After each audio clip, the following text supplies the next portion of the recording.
Welcome to Eric Hates Games. This is Yeah. Andreas is here with me today, Hello. and this is Pleasure to be back here. this is a pleasurable show recorded remotely during these end times in the year 2020. And this is a talk show where we talk about games, we pick a topic, and we slice it up. It's for people who like games, people who have never heard of games before. It's good for discovery and all that grand stuff.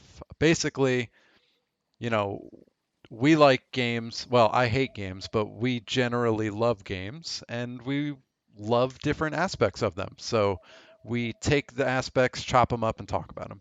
And today's episode is Mystery and Wonder. And we are playing Kingdom New Lands on the stream today. Yes. Kingdom New Lands. So, um, yeah. Let's talk about Mystery and Wonder. You got our notes ready to go? It's always great to talk about mystery. Yes, we do. Yeah, notes so that it's not mysterious or wonderful. Okay, so by mystery and wonder, what I mean is like these are games that tell us how to play, but not necessarily why we play. Okay, so right now I'm playing the game and it tells me hold A to light a fire. Okay, and then it tells me to recruit someone, then I can make an archer. I've played these games before, but I think this is a good one at And um, slice the fire. yeah, exactly. So um, we don't figure out why we're playing for a little bit, and then the game systems unravel over time, and what results is this idea of wonder. Okay, what's the last time you felt wonder, Andreas? Um, Probably when I was like 5. I don't know. 5? Come on, I there's mean, I don't know. I was like 5, and then I went.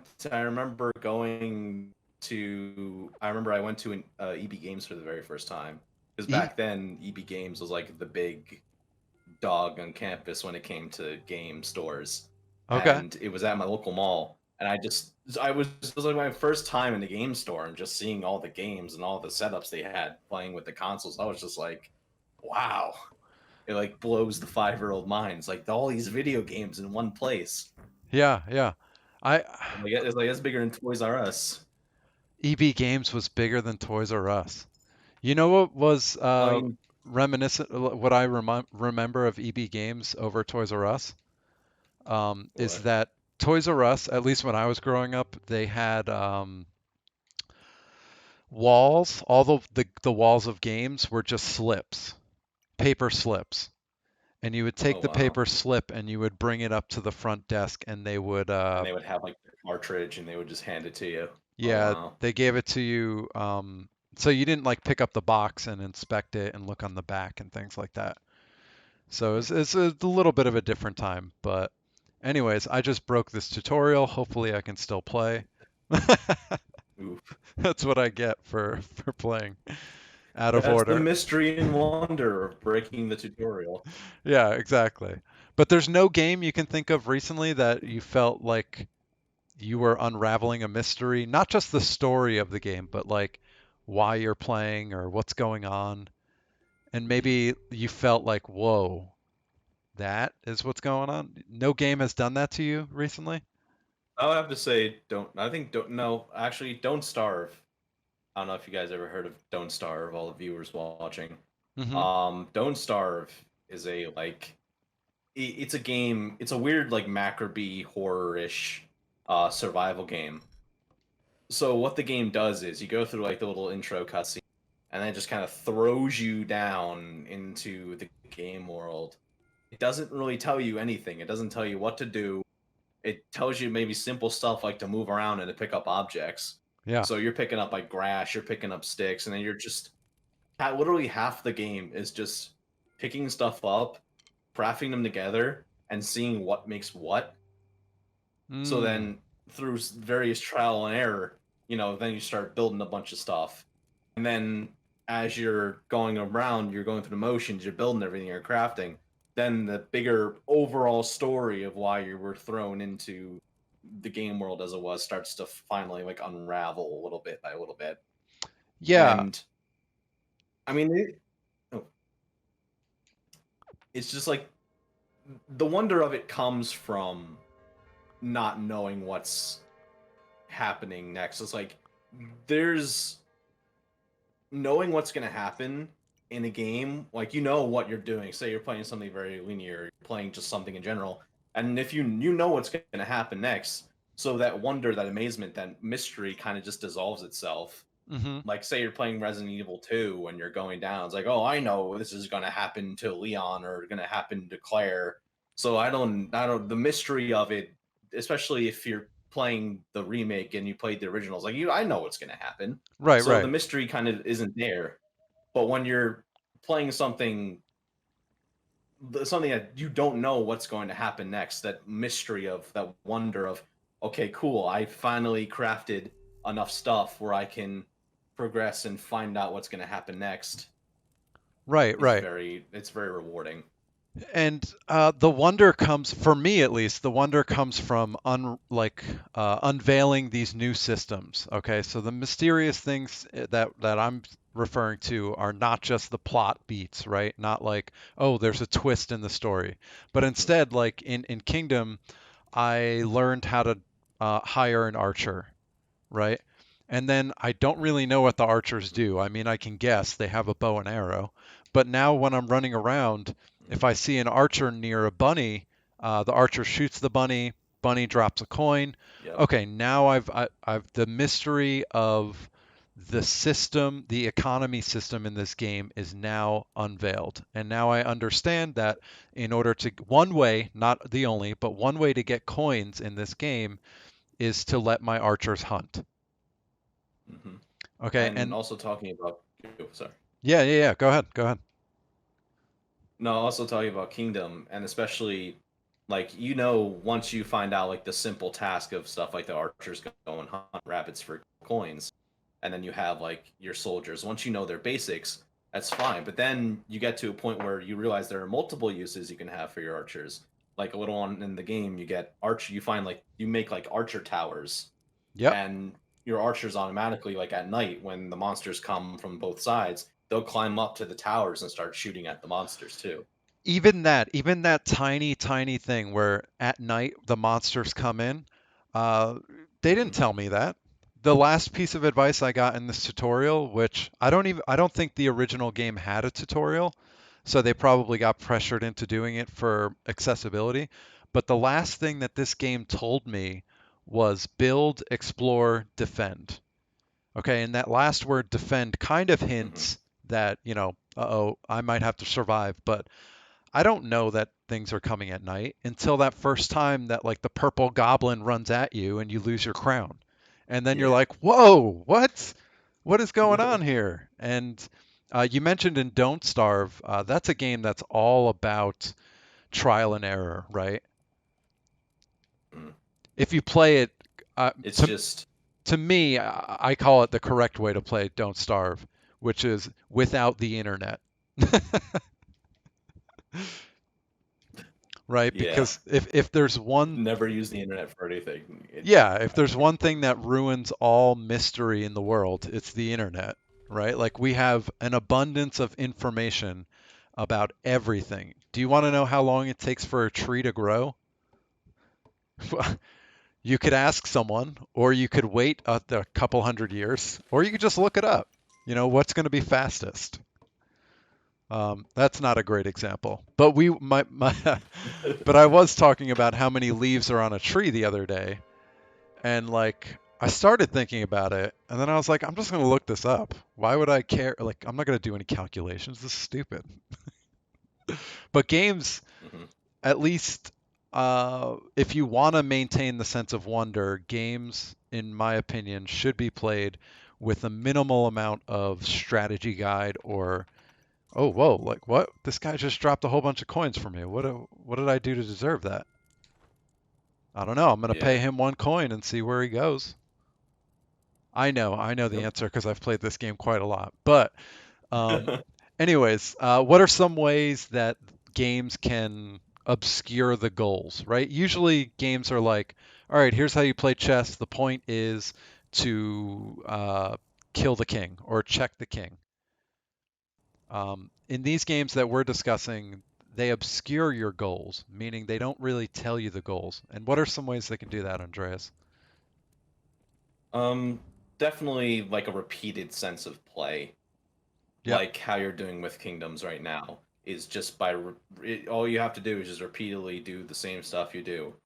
Do the Hmm. archers, hunt, build, defend, and it's the constant gameplay loop that's going along, especially also in Don't Starve, the repeated play of just crafting things, and you're going Hmm. to be crafting the same things multiple times.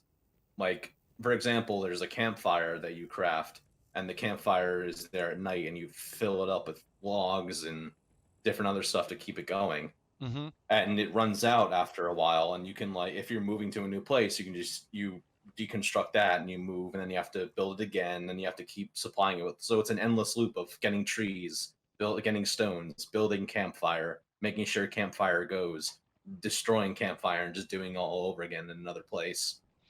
Yeah, and also not just the loops. I like that you mentioned the gameplay loops, but also the loop outside of the game, meaning you run away from the fire, or the first time you play Don't Starve, maybe you don't even make a fire and you die, Yeah. right? Hmm. And then you die, and if the game is good enough that it doesn't make you feel that bad about dying, then you play it again, and you're like, oh, I died because there wasn't a fire. And then, It kind of reminds me of that game Outer Wilds, yeah, Outer Wilds is a if great you example of think about this. it. Yeah, go ahead. Yeah, because Describe it it because I doesn't haven't played really it. you don't because you yeah. Oh yeah, so Outer Wilds is an indie game. It was made last year or this year.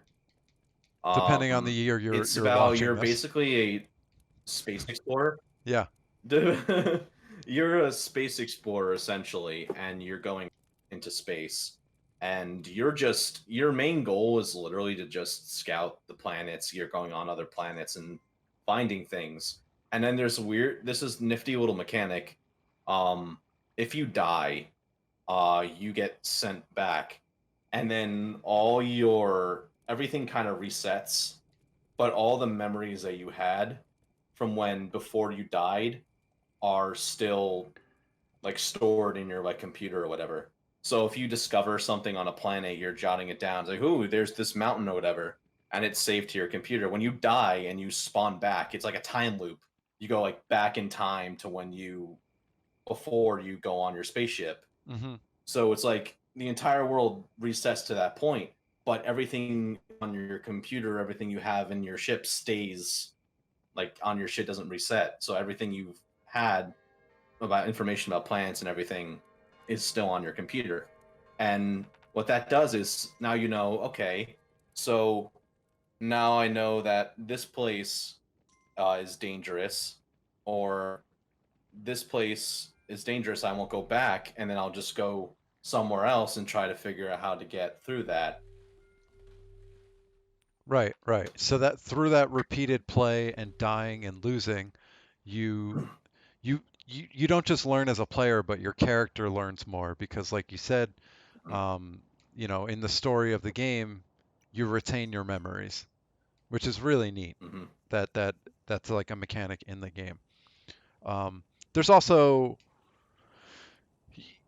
skill gates where you're just not good enough to get to the next part, right? Like I can think of, I don't know if Dark Souls counts. Dark Souls is a game about memorizing patterns, right? Everyone calls it a difficult game. Yeah. It's difficult because you have to memorize the enemy patterns, and enemies do a lot of damage compared to what damage you do. So calling Dark Souls difficult is something that I would push up against. But because, Mm-hmm. the people who play Dark Souls just have enough time committed to memorizing. All right, if I go to this area, there's this patrol exactly at this time. If I parry it, then I can attack. If I don't parry it, Yeah. then I can dodge, so on and so forth. So there are those skill gates, and then after you get your skill up, right? Like you get better at the game, then Yeah.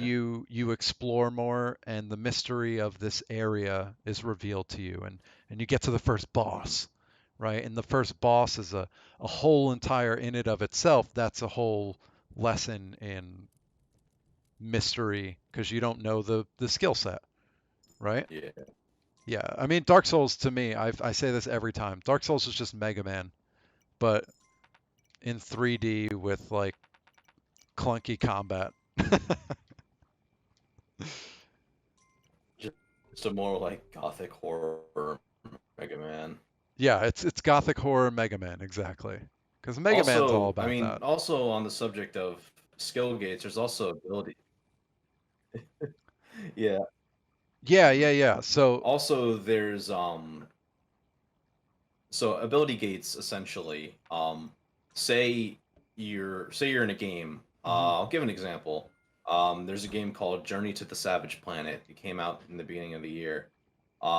It's you're thrust on an alien planet by your corporation that you work for, and you're just exploring around the planet, crafting things like scanning the local wildlife, and then it's trying to explore and try to find out the mystery of the planet you're on. Um, One of the ways that the game kind of encourages, um, it's kind of stops you from taking everything into is by ability gating. So if you don't have, there's a certain, you come to a certain point in the game, you need to get to the next area, but say there's a very high cliff that leads to the next area mhm. and it requires you to have like a double jump ability and you can only jump once, so you would Ah, have to explore around, you need to find that double jump ability in order to go double jump to the next area. And there's a bunch of other stuff that ability lock you, and it's the part of the mystery and the wonder of that is it's a sense of accomplishment too. mhm, mhm. It's that you, as you're walking around and you finally find that ability, you say it's like, yes, I found that ability, now I can progress and use that ability to move forward. And you finally do, and you're going to see once you do that, there's going to be a lot of other times where you're going to need to use that in the next area. So it's So it's just a a very, constant loop, right? yeah. Yeah, and you mentioned gameplay loops before, and that's kind of I would argue why people play games in general. Like this seems like a specific topic, but in my view, games are one of the last. It's this is gonna sound really, really high and mighty, but games are one of the last places where you can experience wonder on a relatively regular basis, which is almost like paradoxical to say. Wonder's supposed to be wonderful because it doesn't happen so often. Mhm. But in games, you're constantly learning new things. You're constantly, what's over that ridge? And then you go and fly over that ridge. Breath of the Wild, perfect example of a game that, and this is a good segue into our next subtopic, which is systemic games, meaning that the game is a bunch of systems and that's it. You get a bunch of systems. Yes, there are goals around the game, but you can kind of make your own goals as well. So, Breath of the Wild's tutorial is what, like 5 minutes long? Yeah, Yeah, it's a really short tutorial. it's short. It doesn't tell you everything about the game because it purposefully doesn't. It wants you to figure out the game, right? And to me, I love that type of game. I love that type of design philosophy because it doesn't take the player for granted, right? It keeps a high expectation of the player, like, hey, you're not dumb, right? You can do this, right? I'll show you how to fly, or I'll show you how to glide. And then you see that ridge over there? What are you going to do? It doesn't have to have like a pop-up that says You can like, figure it out. Whoosh. yeah, exactly. Like go figure it out. Go do something or don't, play it however you want. But yeah, Mhm. so system games or systemic games, also sometimes referred to as emergent games, meaning that like a whole bunch of simple rules come together and then complex situations emerge from that. GTA, the newer GTAs are very common example. Oh, I got the bad guys coming. Hold on. Yeah. And this is the first time I'm seeing them. So my guess is in this version of the game, again, for accessibility, they want to make it a little bit easier. They didn't attack me until like night 5. But now I understand like, oh, my walls can get attacked. They're taking damage. I might have to repair them. All these cool new Yeah. systems are emerging over time, right? So, anyways, we mentioned Don't Starve as a great game, especially when played without the internet. Um, Yep. uh, what else? You mentioned an old Flash game that I want to hear more about because Oh yeah. I play Motherload. yeah, I played the PlayStation 4 version of that, which is Super Motherload. I think it was a launch game. Mhm. But Yeah. yeah, talk to me about So Motherload. taking you a little back in time to the good old days. So Motherload was a very early Flash game that came. I want to say the mid 2000s. Hmm. Um, it was a Flash game where you played a guy who was sent to Mars to mine underground for resources. And speaking about just holding your hand, just letting you go, the Yeah. hand holds you up until the ship drops you off. And it's like, okay, we're here. Goodbye. Yeah. It just throws you down. And all you get is like a message just telling you what to do. It's like, yeah, use the arrow keys and then just mine and then go up and sell that mine ore for money. So all you're doing for like the first part of the game is just mining, getting ore and resources, bringing them up, smelting them for money, and then going to an upgrade shop to like get upgrades. Hmm. So you'll get Hmm. like better drills that make it faster, and then they'll help you stay longer underground. And the Those story, the overall arc, oh, those are our ability gates that we mentioned, right? yeah, Yeah. those are ability gates. And once you cross those ability gates, the whole overarching story starts to emerge as you go like deeper. Like the whole goal is to like go deeper and deeper underground, Yeah. and Yeah. then as you keep going deeper, the story starts unraveling. And how they do that is you'll have like little bits and pieces, so it's not hitting you all at once. It's like little audio logs from people who are under there and different things, and it's like that mystery unfolds bit by bit, and you're like, wow, I need to keep going down and find out what's going on. Yeah. And once you finally get down underground, you see like the big twist at the end. It's like, oh my god. Yeah. Yeah. It's great. Yeah, and that reminds me It's just of two games I could think of off the top of my head that drop because you said, the hand holds you until it drops you in and then nothing else, right? And yep. so there's two games that brings to mind to me. One is a recent game, Getting Over It with Bennett Foddy. That's a game that is all about mastering the relatively simple controls, right? You understand that one joystick moves your hammer, and that's it. And you're given the vague objective of like, go to the right, go up and to the right. Hmm. And now you, as the player, need to develop these skills and unravel um, your ability to traverse a terrain that is otherwise it looks impossible, right?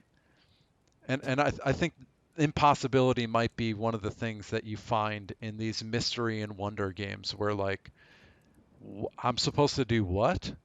Like you play Dark Souls and you see like this giant six-headed Cerberus and you're like, I'm I'm supposed to You want me to kill that thing? Like I have a dagger. You walk in, the Cerberus just appears, and it's like, alright, I'm gonna head out. Yeah, yeah, you're like, okay. But but but yeah, with games like that, like you just get demolished. And the first 5, 10, 20 times you face that boss, you're demolished, and Yep. after a while the impossibility becomes possible. Okay. And the other game that brought to mind was, have you played The Unfinished Swan? Yeah, I played the Unfinished Swan. Cool. That's a pretty good example, yeah. Yeah, especially for me, I don't want to spoil it because it's one of my favorite moments in games, period, especially in modern games. The way Mhm. that game starts is incredible. And I used to use it back in the day when we taught in person. We had a PlayStation 3 set up at school, and when we were doing first-person games, uh, we studied that game as well, The Unfinished Swan. And every year or every semester, without fail, every time I show this game to a new person, when they start it up, same exact feelings. And I would categorize the feelings as mystery and wonder, especially wonder, Mhm. um, without trying not to spoil what happens. Do you remember the beginning of that game at all, or no? Yeah, I do. Okay, Vaguely. I okay, remember playing it very back when we were in beginning. class. Yeah, the Mhm. very beginning, and it's Yeah. amazing to see every time. Uh, Shadow of the Colossus, play that one. That's also a very good the sense of wonder when you go off and then you're just seeing the giant colossus as they're walking in like the distance. Yeah, yeah, and then you see it walking in the distance, and then you climb it and stab it to death.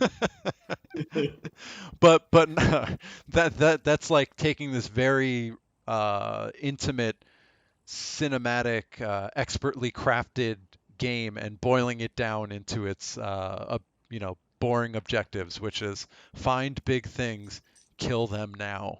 Mhm. Of course, that skips over the wonder of it growing, and then you finding out that you can climb on its fur, and then like doing the mini game of learning where you're supposed to climb and jump.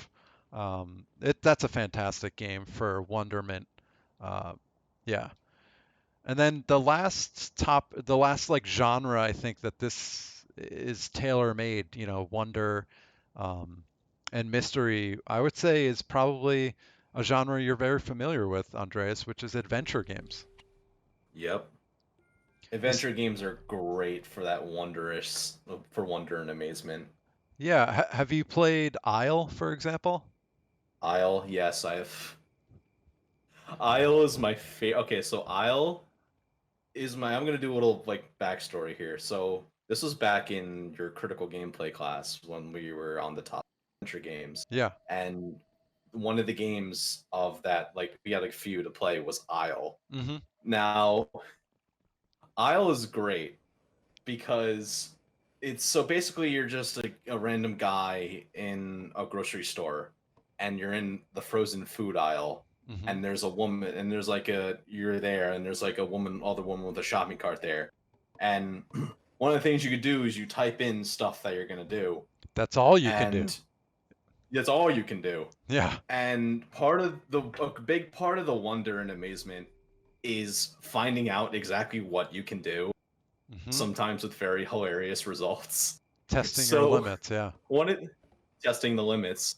So one of the favorite things I'd like to do in that game. So there's you're at the frozen food aisle and there's frozen pasta. One of the things you can put in is yell at pasta, and you end up it literally says in the text that the guy literally just starts you start yelling at the pasta in the middle of the aisle and then they just kick you out of the, it's either you leave the store or they just kick you out of the store. It's my favorite command to put in the entire game. It's great. Yeah, so Sam Barlow made a few games after that. I mean, he made a handful of games after that, but a lot of them deal with that same idea, which is what are you gonna do? Figure it out, and over time you figure out new things. Like, have you played Her Story? Her Story? Yeah, I've played a bit of Her Story. Okay, yeah, Her Story is a murder mystery game, but Yeah. the only thing you can do is watch videotapes, and you unlock new videotapes by typing in commands into your search bar. You're like searching your computer files. Mhm. And over time, you tie together this idea of like what's going on here, who did it, who done it, obviously, because it's like a murder mystery, but also like how am I going to tie this together? What word do I even search for? I don't know. And we got Flying Macintosh says a dark room game with clicker mechanics. Yes, a dark room is if you haven't played a dark room, don't listen to me talk for the next 2 minutes and just go play it. Search it up. You can play it on your phone. You can play it on the browser. Um, yeah, a dark They room made a is few great. of those games after Her Story. There's one of them I forgot. Telling lies. Which game was there? Was hmm, Yeah, he made most there was recently what Telling game was Lie. that? There was I forgot. There was a game that they made. This is like way after Her Story. Mm-hmm. It was like you're on a smartphone and Mm. you're trying to figure out what happened to your to one of your friends, to one of your MySpace friends. I forgot what it Ooh. was called. It's not Telling Lies, is it? It's not Telling Lies, Okay, no. that was one of their big ones. Um, All FMV stuff. But yeah, the idle game genre is definitely all about wonder and figuring out what's going to happen. Uh, I played Forager recently, which scratches that same itch. And a dark room is classic. You know, a dark room the whole time you're just like, all right, light a fire. Now what? And then now what gets really, really big, like meta genre big. Uh, so yeah, that is like mostly our topic for today. That's going to be our show. But can't end it first of all without mentioning Spelunky, which is a game that is steeped in mystery. How to get to hell, how to beat hell, all this other stuff. And mhm. um, yeah, any closing words, Andreas? Anything you want to say to end the show? I know we kind of hurtled very quickly into the end. No. I would say I don't know. Eat your vegetables. Good, Make sure to look both ways when crossing the street. also good. Um, if you get contacted by a number you don't know, let it go to Let it go or to. they will not do a voicemail. If they cared, they would send a voicemail if it was important. Um, and yeah, that's it. Nice. All fantastic advice. And my Wear your advice, mask. yes, yeah, be Wear a respectful and mask. Wash your hands. be safe, be respectful, and listen to doctors whose job it is to know this stuff. And yeah, I would just say play games. Number one thing I would say about playing games is do not watch games. I know you're sitting here watching me play Kingdom, but go try it out for yourself and understand these mechanics. I kind of spoiled it because I've played the game for a dozen hours, but when you see a game that you might be interested in, uh, boot it up because that's how games used to be, and they were designed that way for you to boot it up and be, met with mystery and wonder. And I think that's a big part of design that is a little bit lost in modern game design. But yeah, try it out. Zip Zap is a great mobile game. Test it out, and if you don't like it, shoot me a DM and I'll refund your money. And then we really need a credit screen so that I can say Eric will not refund any money. Sorry. Play Tomorrow Park and peep There you my new go. game coming soon. Yes, play Andreas's games. Definitely plug them. All right. Thank you all for stopping by, and we'll be back next week with another thrilling, mysterious, wonderful topic. All right. Cheers, all. Bye bye.